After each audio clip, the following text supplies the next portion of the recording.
Comunismo, nazismo e fascismo. Eu vou falar para vocês as semelhanças nas políticas e práticas, pois elas são a face do mesmo poder.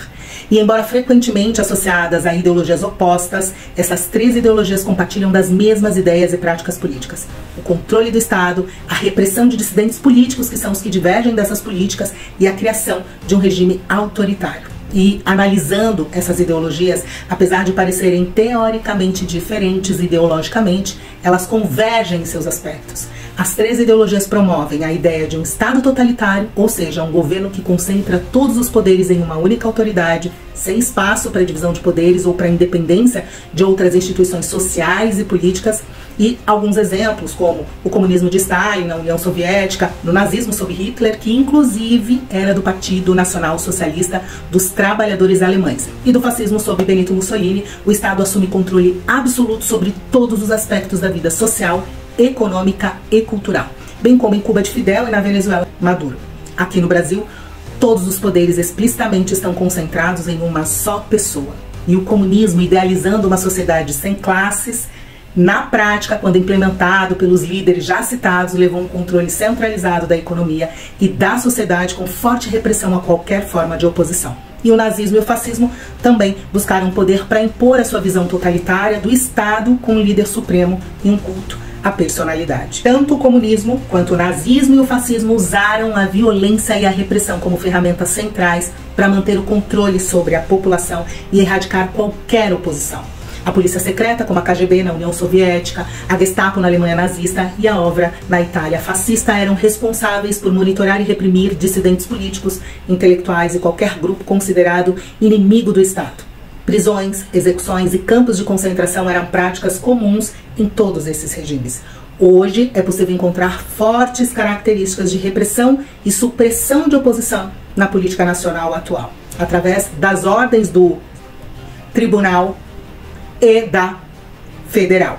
No comunismo, o uso da repressão também se estendeu às classes sociais burguesas, a quem os líderes comunistas viam como um obstáculo para a construção de uma sociedade igualitária. Bem como hoje, as perseguições são direcionadas à classe média e alta, além de jornalistas, influencers e qualquer proeminente que ameace o regime imposto aqui.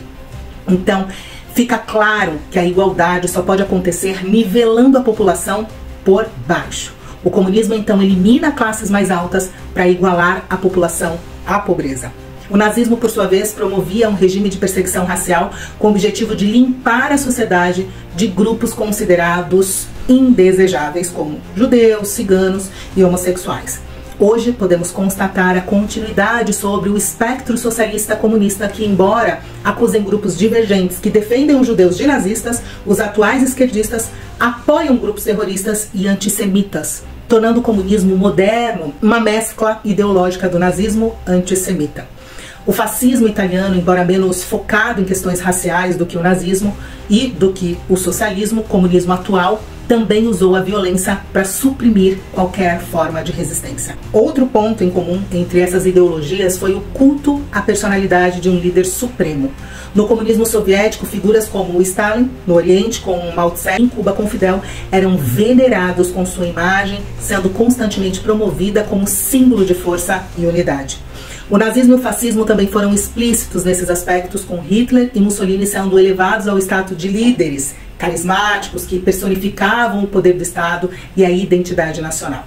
Em todos os casos, o líder não era apenas um chefe de governo, mas uma representação do próprio Estado e da ideologia que ele defendia. A centralização do poder em torno de uma figura carismática e autoritária foi crucial para a manutenção do regime. Líderes nacionais que têm uma linguagem mais popular, que se utiliza de linguagens metafóricas e temas que absorvam a atenção dos mais pobres, como comida, ovos, picanha e facilidades de forma mais carismática, ainda tem sido crucial para a manutenção do poder, acolhido pelas populações intelectualmente desfavorecidas, e já os instruídos adeptos são apenas pelos interesses próprios. O nacionalismo e o militarismo também são elementos centrais em todas essas ideologias. Apesar de suas aparentemente diferenças ideológicas, no nazismo, a ideia de uma raça superior e a necessidade de expansionismo territorial foram usadas como justificativa para a agressão militar. O fascismo italiano, embora com foco menor no racismo, promovia uma visão ultranacionalista da Itália com uma forte ênfase no poder militar. No comunismo, especialmente sob Stalin, havia uma promoção da grandeza da União Soviética com a militarização da sociedade e a construção de um poderio militar imenso para defender o socialismo mundial. O militarismo e o uso das forças armadas para garantir o controle do regime e expandir as suas ideologias eram comuns em todos esses sistemas, mesmo que com motivações ligeiramente diferentes. Hoje, garantida na criação da Guarda Nacional e do controle das Forças Armadas e de instituições que justificam a agressão militar sob a narrativa de abolir quem atenta contra o Estado democrático de direito, ou seja, aqueles que se manifestam verbal ou coletivamente contra o regime imposto aqui. Em termos econômicos, o comunismo procurava eliminar a propriedade privada, estatizando os meios de produção e estabelecendo um sistema de planejamento centralizado, como ainda hoje, abominando a propriedade privada, utilizando meios de se apropriar dos bens privados através de impostos exorbitantes e da ocupação de terras, além da estatização e dificultando ou impedindo as privatizações.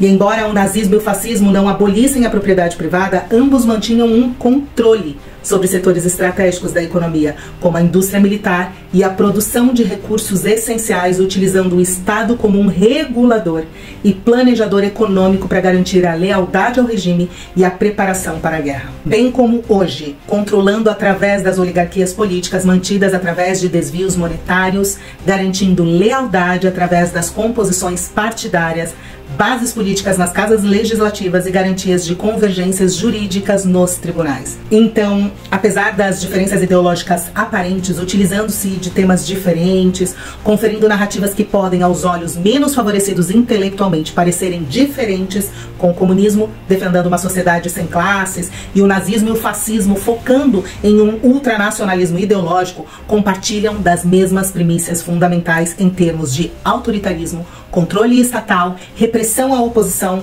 culto ao líder e militarismo. Em suas práticas, todas essas ideologias procuram criar uma sociedade homogênea, onde a liberdade individual é subjugada às necessidades e objetivos do Estado e frequentemente com a utilização de violência e intimidação para alcançar esse fim. Assim, apesar das diferenças teóricas ao comunismo, nazismo e fascismo convergem em suas metodologias autoritárias e em suas práticas opressivas, levando à criação de regimes que controlam todos os aspectos da vida pública e privada. E eu ainda arrisco em dizer que, contrariando o nazismo e o fascismo, que tem ideologia de supremacia racial, considerando outros povos inferiores, o comunismo se difere dos demais regimes em um único aspecto: ele mata o próprio povo.